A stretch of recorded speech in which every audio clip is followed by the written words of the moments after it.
Mom tore up my art school acceptance and kicked me out at 17. Now she's calling Nonstop with a new demand. Hi, I'm Alex, 17, and the night my life burned down started with one sentence. My mom said it like she was commenting on the weather. Pack your stuff. If you walk out, don't bother coming back. My dad didn't argue. He just stood there, arms crossed, already done with me. 17 years old, still wearing my school hoodie, holding an acceptance letter that was supposed to change everything. I'd just gotten into a prestigious art academy across the city. The kind of school kids like me only see on glossy brochures taped to guidance counselor doors. I came home smiling like an idiot, thinking, actually believing, this would finally make them proud. My mom read the words School of Fine Arts and laughed. Not a joke laugh. A cold one. You think drawing pictures is a future? Then she tore the letter in half. Once. Twice. White paper fluttering to the floor like snow. My dad stepped closer and jabbed a finger at the portfolio I'd spent years building. You enroll in pre-med like we planned, or you're on your own. No house. No money.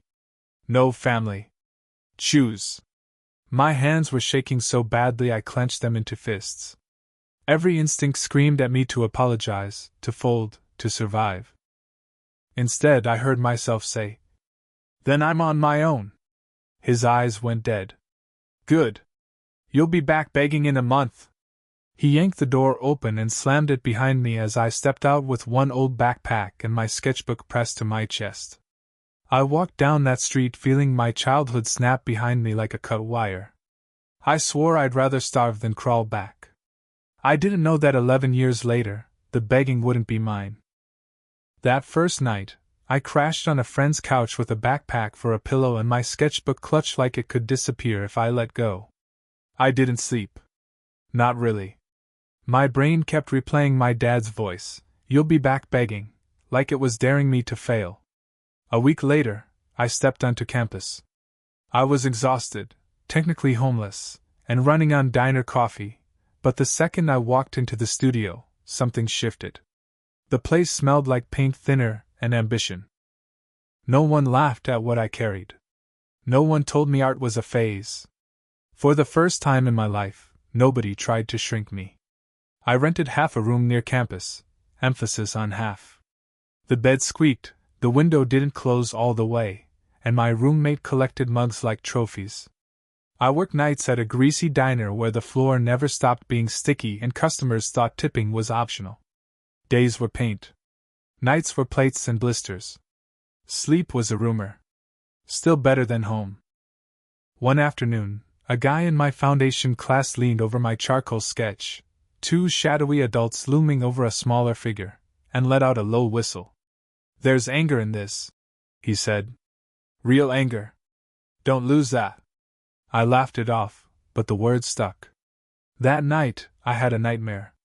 My mom was feeding my paintings into a fireplace one by one, smiling as the colors curled and blackened.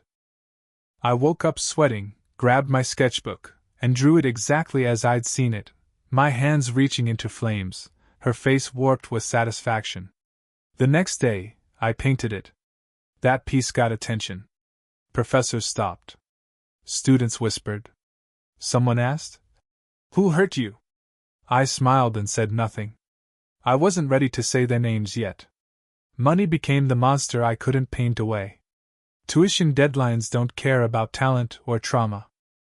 They just sit there, blinking red on a screen, daring you to blink first. When the next semester bill hit, I went to the financial aid office already rehearsing my panic. That's when the clerk frowned at her monitor. "Huh," she said. "It says your scholarship application was withdrawn." My stomach dropped. "I didn't withdraw anything." She clicked around, lips pressed in. "Someone called in. Verified your identity.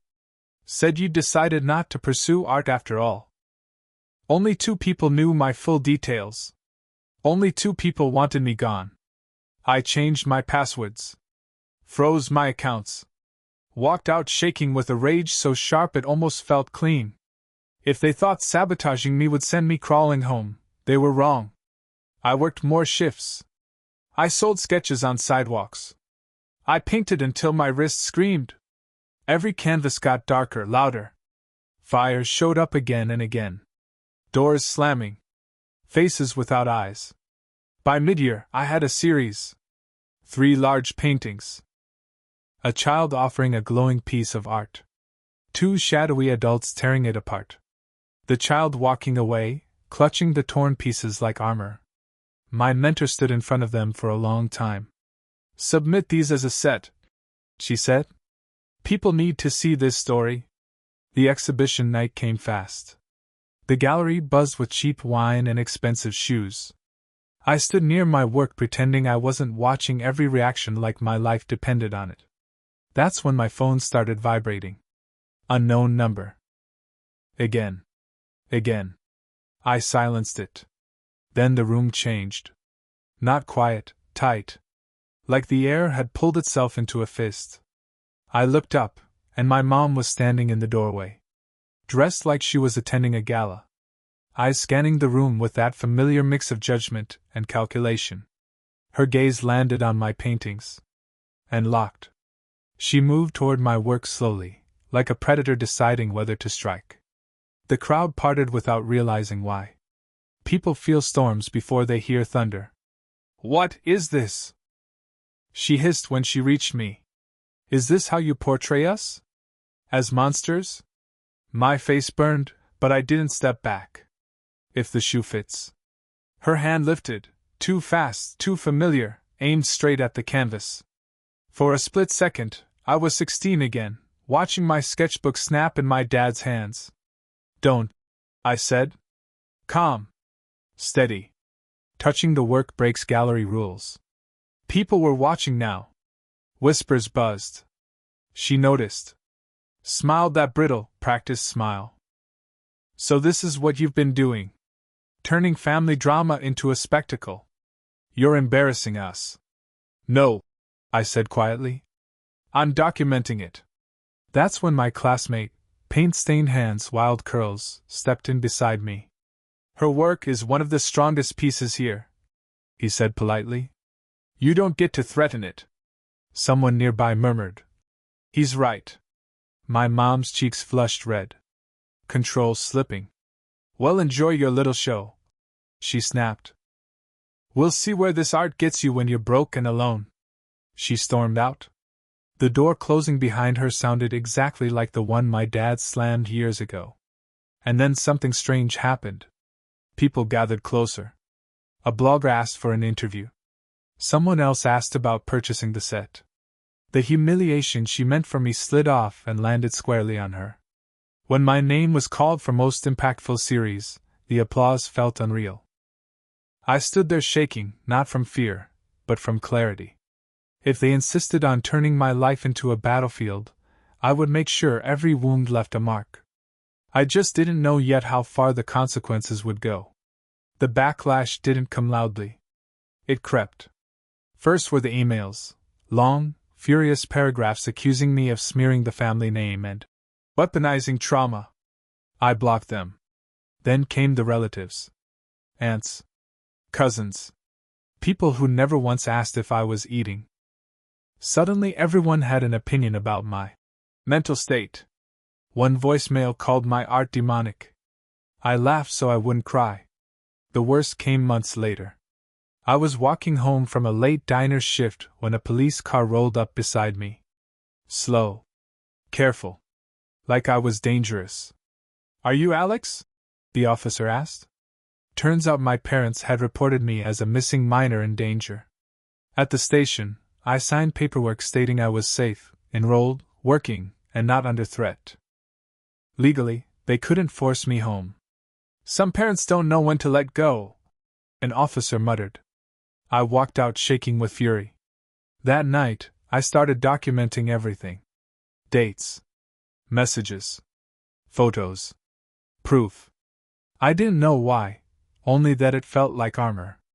A month later, a flyer appeared on the bulletin board. Regional Art Competition, Truth and Consequences. Winner receives a major grant and gallery placement. I knew exactly what I was going to paint. A massive family portrait. cracked faces. A courtroom behind them. A hospital corridor. A foreclosure sign. And a child, me, walking away toward a blank, glowing canvas. When my phone lit up with my mom's name, I answered. "Come home," my dad said. "Drop the art nonsense. We'll pretend this phase never happened." "No," I said. "You taught me choices have consequences." I hung up shaking, but free. The weeks before the competition blurred together. Paint.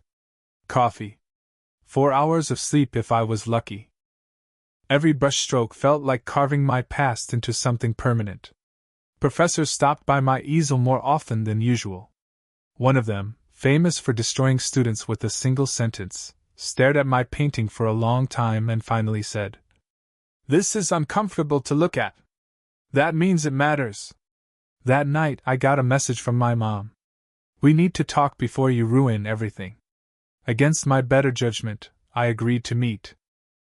Not because I wanted peace, because I wanted to see the fear up close. We met at a quiet cafe far from campus. When she walked in, I barely recognized her.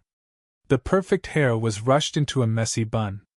Lines around her mouth cut deeper than I remembered. "Alex," she said, sitting down. No hug. No warmth. Just my name. "I saw the painting," she continued. "Do you have any idea what this will do to us?" I took a slow sip of coffee. "You mean your reputation?" Her jaw tightened. "People are talking. At work. At church." That slip told me everything. Later, a cousin filled in the rest. My mom had bragged for years about her future doctor son. When coworkers discovered I'd been kicked out for choosing art, and recognized her in my earlier series, complaints followed. She'd been quietly demoted. Sitting across from her now, watching her hand tremble around her cup, I felt something dark and unfamiliar. Satisfaction. "You set fire to my future," I said calmly. "And you're shocked people see the smoke," she whispered. "I'm sorry. I didn't think you'd actually leave. You told me I'd come back begging." She looked down. "I was wrong." Then the truth came out. "If you pull the painting," she said quickly, "we can help you. Tuition. Money. We'll fix everything." There it was. Not love. A transaction. I stood. "You're not trying to make this right," I said. "You're trying to erase it." Her voice shook. "If you do this, don't come to us when it all falls apart." I almost laughed. "You already made sure there's nowhere to go back to."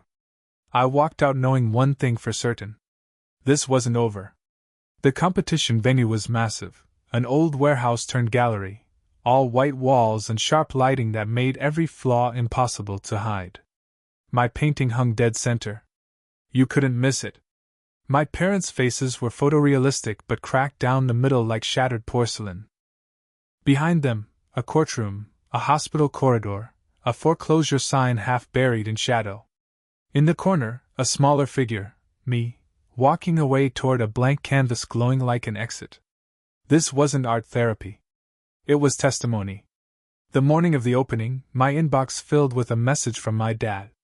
Legal threats. Words like defamation and family honor.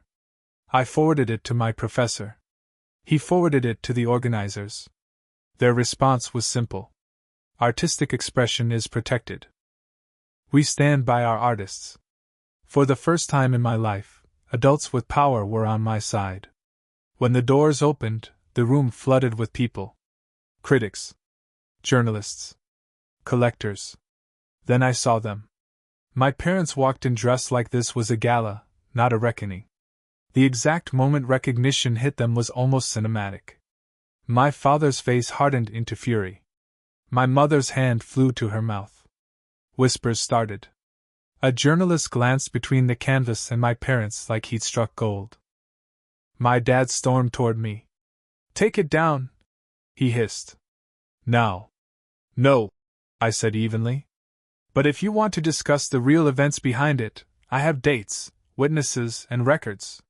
He had nothing. When the judges called everyone forward, my heart slammed in my chest. Third place. Second. Then my name.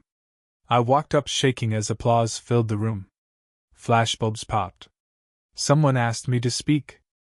This piece is about what happens, I said, voice steady, when the people meant to protect you are the ones who break you. Sometimes the only way to survive is to tell the truth louder than their lies. The applause was thunderous. I didn't look at my parents. I didn't need to. Winning didn't end anything. It started a chain reaction. The grant covered the rest of school, but the real fallout hit my parents first. A local news piece ran the story of the teenage artist whose parents tried to silence him. It didn't name them outright, but it didn't have to. Our town loved connecting dots. Clients stopped calling my dad. My mom withdrew at work. The house I grew up in went on the market within a year.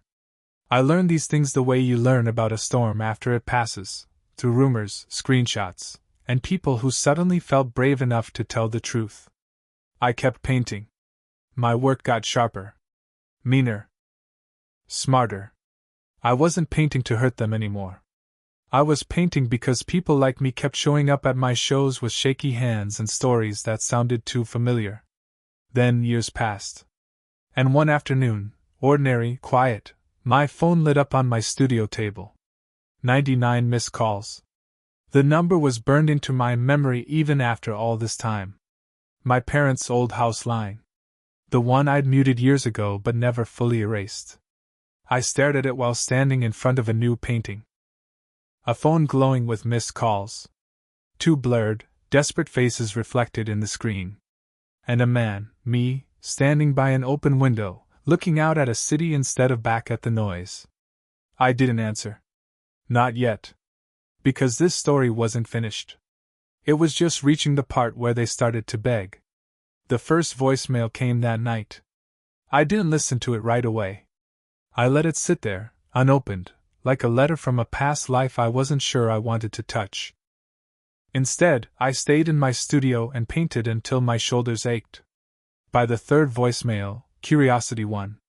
My mom's voice sounded smaller, frayed around the edges. Alex, please. Your father's health isn't good. We just need to talk. I deleted it. Then came calls from numbers I didn't recognize. Hospitals. Offices. Once, a voicemail cut off mid-sentence because she was crying too hard to finish. I still didn't call back.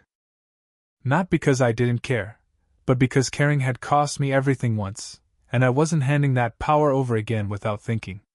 Years earlier, they'd watched me walk into the cold with a backpack and a sketchbook and called it discipline. Now the cold had found them. A week later, a message slipped through from a cousin I barely spoke to anymore. They lost the house. Your dad's business is failing. They're asking everyone if they have your number. I stared at the text for a long time. Part of me felt nothing. Another part felt 12 years old again, standing in a hallway with torn paper at my feet. That night, I dreamed about doors.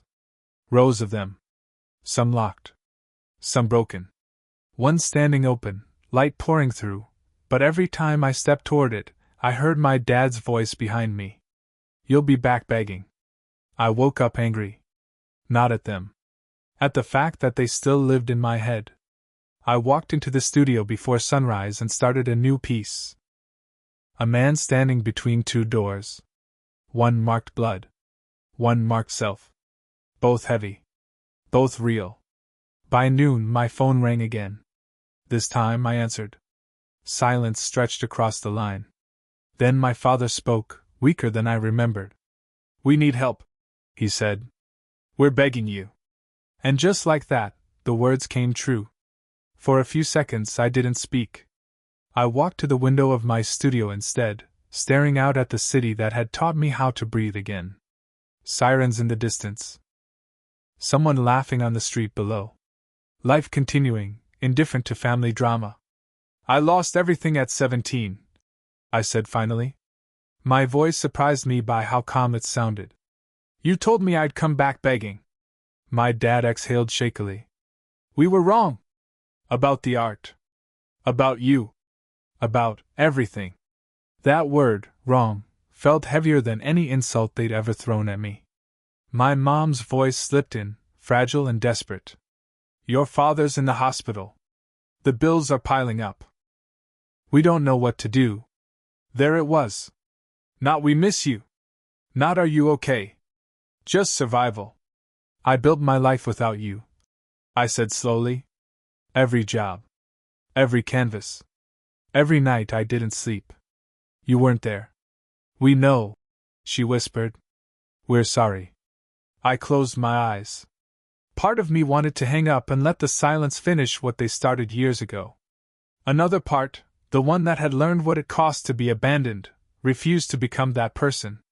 I'm not coming home, I said. And I'm not your safety net. I heard my mother choke back a sob. But, I continued, surprising even myself, I won't let you lose everything just to prove a point. They both went quiet. I'll have my lawyer contact the hospital, I said. A payment plan. Through a foundation. No names. No access to me. This isn't forgiveness, I added. It's a boundary. My father's voice cracked. Thank you, Alex. I ended the call before it could turn into something else.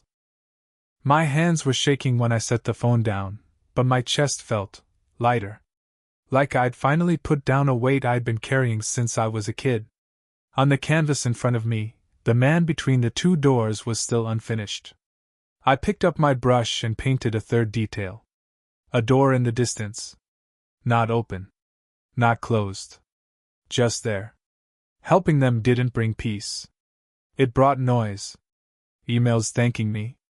Texts asking for more. Carefully worded messages testing how far my boundaries stretched. I answered none of them.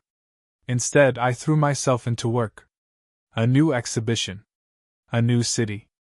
My name started showing up in places that used to feel unreachable.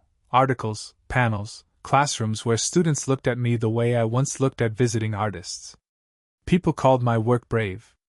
Uncomfortable. Necessary.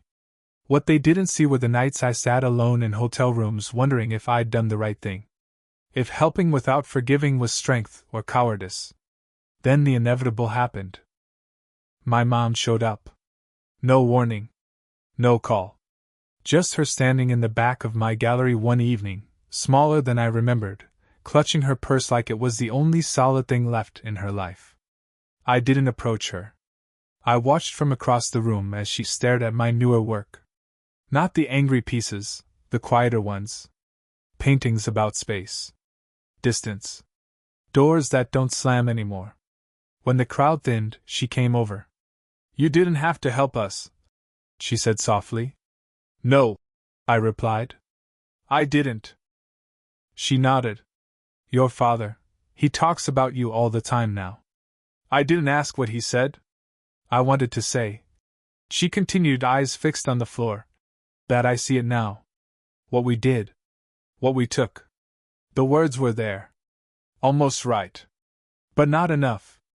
I'm glad you see it, I said. I just don't need you to be part of my life to prove it. Her eyes filled. Do you think someday? I thought about the 17-year-old version of me standing in the dark with a backpack and a future nobody wanted. I don't know, I said honestly. That door opened slow. And it doesn't open because someone's desperate. She nodded. Once. Then she left. I didn't feel guilty. I felt done. After that night, something finally shifted. Not in them. In me. For years, my anger had been fuel. It got me through hunger, through humiliation, through the endless echo of you'll be back begging. But anger burns hot and fast, and one morning I realized I wasn't painting from rage anymore. I was painting from memory. That scared me more than the fury ever did. I started a new series, no faces this time. Just spaces. Empty rooms. Hallways with light spilling in from places you couldn't see yet. People called it mature. I called it survival without teeth. The letters kept coming. Invitations. Offers. I signed with a gallery that didn't ask me to soften my work or sand down the edges of my story. They understood I wasn't selling paintings. I was selling truth. One afternoon, after a workshop, a kid waited until everyone else left. Paint-stained hands. Nervous smile. "My parents hate that I want to do art," he said. "They say I'll fail." I laughed, not cruelly. Honestly. "So did mine." He blinked. "But you didn't." "No," I said. "But I failed a lot first. And it was still worth it." That night, alone in my studio, I realized something brutal and freeing. My parents weren't my villains anymore. They were just people who didn't get to decide my ending. Still, the story wasn't done with them. Because consequences don't stop just because you stop watching. The news didn't come from my parents. It came from the internet. A short article buried in a local business section. My father's company, once the thing he waved around like proof he was right about everything, had officially declared bankruptcy. No dramatic headline. No sympathy. Just numbers and dates and the quiet confirmation that the world had moved on without him. I stared at the screen longer than I expected. I didn't feel triumph. I didn't feel grief. I felt finality. Later that week, my mom left another voicemail. She didn't ask for money this time. She didn't ask for help at all. "Your father wanted me to tell you," she said softly, "that he finally understands. He said you were stronger than he ever was." I sat on the studio floor listening to the message on repeat. That sentence would have meant everything to me once. At 17, I would have cracked open just to hear it. Now it landed differently, like an apology addressed to someone who no longer lived there. I didn't call back. Instead, I painted. Not them. Not the past. I painted a man standing in a wide open room with no doors at all. Just windows. Light everywhere. Nothing locked. For the first time, my work wasn't about escape. It was about arrival. Still, one question lingered, heavier than the rest. What happens when the people who broke you finally admit it? And you're already healed enough not to need the apology? The answer came quietly. No dramatic confrontation. No tearful reunion scene worthy of a movie. Just a letter. Handwritten. Uneven. My mom's handwriting. I'd recognize it anywhere. It arrived folded twice, no return address, like she wasn't sure she had the right to one. She didn't ask for forgiveness. That's what made it different. She wrote about the apartment they'd downsized into. About my dad's health declining faster than expected. About how quiet the days were now that no one was calling, no one was pretending anymore. Then one line stopped me cold. "We spent so long trying to turn you into something safe, that we never learned how to love who you already were." I sat with that sentence for a long time. This was the first time they weren't begging. The first time they weren't bargaining. The first time they weren't centering themselves. At the bottom, she wrote, "You don't owe us anything. I just needed you to know we finally see it." I didn't rush to respond. I went to the studio instead and stood in front of an unfinished canvas. For once, I didn't know what to paint, and that felt like freedom. I wrote back 3 days later. Short. Honest. I told her I wasn't ready for a relationship. I told her I wasn't angry the way I used to be. I told her that seeing me didn't mean getting access to me. And I told her one more thing. That I hoped, someday, they would learn how to live without turning love into control. I sealed the envelope. And for the first time since I was 17, it didn't feel like reopening a wound. It felt like closing a chapter. 11 years after I walked out with a backpack and a sketchbook, I stood alone in my studio as the city lights came on one by one outside the window. The phone was silent now. No missed calls. No voicemails. No emergencies demanding I choose between who I was and who I used to be. On the wall hung my newest piece, the one that would headline my next international show. A man standing at an open window, city stretching endlessly beyond him. Behind him, a phone on a table. Dark. Unanswered. Not ignored out of spite, simply no longer the center of the room. People often ask me how it feels to win after everything. They expect revenge. They expect satisfaction. They expect a clean ending. The truth is quieter. Winning didn't mean watching my parents fall. It didn't mean forgiveness wrapped in a bow. It meant this: I no longer measure my life against the people who tried to erase it. I helped them survive because I chose not to be cruel, not because they earned redemption.